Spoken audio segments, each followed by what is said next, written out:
ये कुरान पकड़ कर कह रहा हूं, तुम लोग क्या करो, असदुद्दीन ओवैसी को किसी कमरे में ताला डाल दो, तो अपनी रियासत में कुछ बना ना सके, हर रियासत की देगची में मुंह डाल रहे हैं, नुकसान उम्मत को हो रहा है। जनाब अब तो सोचो खुदारा, अब तो सोचो।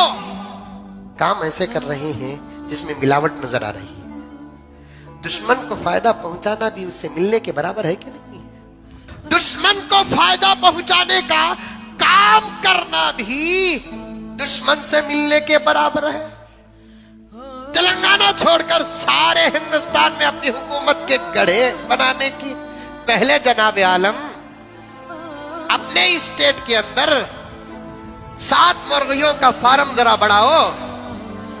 अभी मैं बिहार और बंगाल का सफर करके आया। बागडोगरा बंगाल का एक एयरपोर्ट का इलाका है, एक शहर है। वहां एयरपोर्ट में उतरकर रेल के जरिए से मुझे कटिहार जाना था। रेलवे स्टेशन में मैं और मेरे एक साथी दोपहर का खाना खाने के लिए एक सादी सीधी होटल में घुसे। टीवी में कुछ चल रहा था न्यूज। उन्होंने हमको देखकर कहा कि तुम कहां से आए हो? हम दोनों में से, मैं कर्नाटक से आया और एक साहब है ना तेलंगाना से आए। हम दोनों को वहां जाना था। तो जैसे उन्होंने तेलंगाना का जिक्र किया, होटल का एक सादा सीधा बंगाली आदमी कहता है कि भाई तुम लोग क्या करो, असदुद्दीन ओवैसी को किसी कमरे में ताला डाल दो। ये कुरान पकड़ कर कह रहा हूं।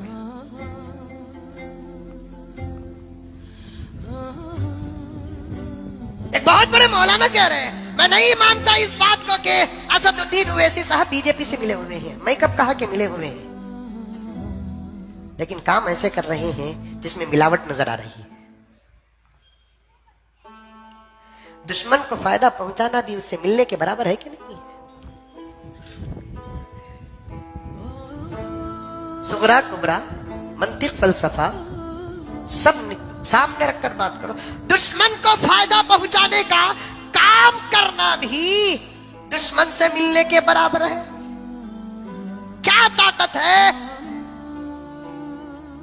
तेलंगाना छोड़कर सारे हिंदुस्तान में अपनी हुकूमत के गढ़े बनाने की? पहले जनाब आलम अपने स्टेट के अंदर 7 मुर्गियों का फार्म जरा बढ़ाओ। 7 मुर्गियों का फार्म जो बना रखा है वो जरा बढ़ाओ। कम से कम 14 तो करो। और आप एक ही रहेंगे मुर्गा, और मुर्गे नहीं बनाएंगे। अपना स्टेट जहां आपके वालिदे मोहतरम, जहां आपके दादा मोहतरम, जहां आपके भाई जाने पहचाने, गली गली, मोहल्ला मोहल्ला, शहर शहर, गांव गांव, जिला जिला जानो पहचान है। आप तो अपनी रियासत में कुछ बना ना सके, हर रियासत की देगची में मुंह डाल रहे हैं, नुकसान उम्मत को हो रहा है। जनाब अब तो सोचो खुदारा, अब तो सोचो।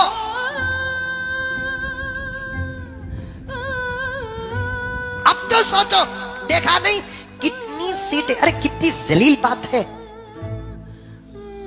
यहां मुल्क में कुछ बेवकूफ ऐसे हैं, पाकिस्तान हारा तो क्रिकेट में मुसलमान हारिया बोलते नहीं बोलते?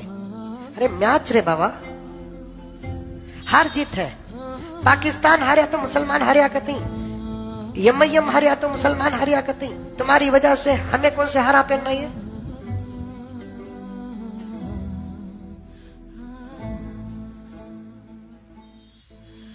100 जगह, एक जगह तो भी जीते, हंस रहे। एक जगह तो भी जीते, 2-4 जगह के अलावा एक जगह का डिपॉजिट वापस मिला आपको। कांग्रेस हंस रही है आप पर, समाजवादी पार्टी हंस रही है आप पर, मायावती की पार्टी हंस रही है आप पर, बीजेपी हंस रही है आप पर नहीं, मुसलमानों पर हंस रही है। अफसोस नहीं है बात, तदबीर न होने का नतीजा, मशवरा न होने का नतीजा, गौर फिक्र न करने का नतीजा। मैं ये नहीं कहता कि आप नहीं है। आपको भी हक है, मुझे भी हक है, सारे हिंदुस्तानियों को हक है, लेकिन पूरे दूर अंधे की अर्शी के साथ कदम रखना है, तदबीर के साथ कदम रखना है, गौर फिक्र के साथ कदम रखना है। कभी हालात से समझौता करना है। नबी ने हालात से समझौता किया। सुलह हुदैबिया का सबक उठाकर पढ़ो, फतेह मक्का का सबक उठाकर पढ़ो, खास तौर पर सुलह हुदैबिया का सबक उठाकर पढ़ो। इस सफर में मशवरे भी हुए हैं, इस सफर में तदबीर भी इख्तियार हुआ है, इस सफर में समझौते भी हुए हैं। सुलह हुदैबिया का सबक हर एमएलए को पढ़ना पड़ेगा, हर एमपी को मुसलमान को पढ़ना पड़ेगा, हर मुसलमान को पढ़ना पड़ेगा। और हमारे नौजवानों, अंधी अकीदत में ना आओ, सोचो समझो, हालात मुल्क के बड़े खराब हैं, हालात मुल्क के बड़े खराब हैं।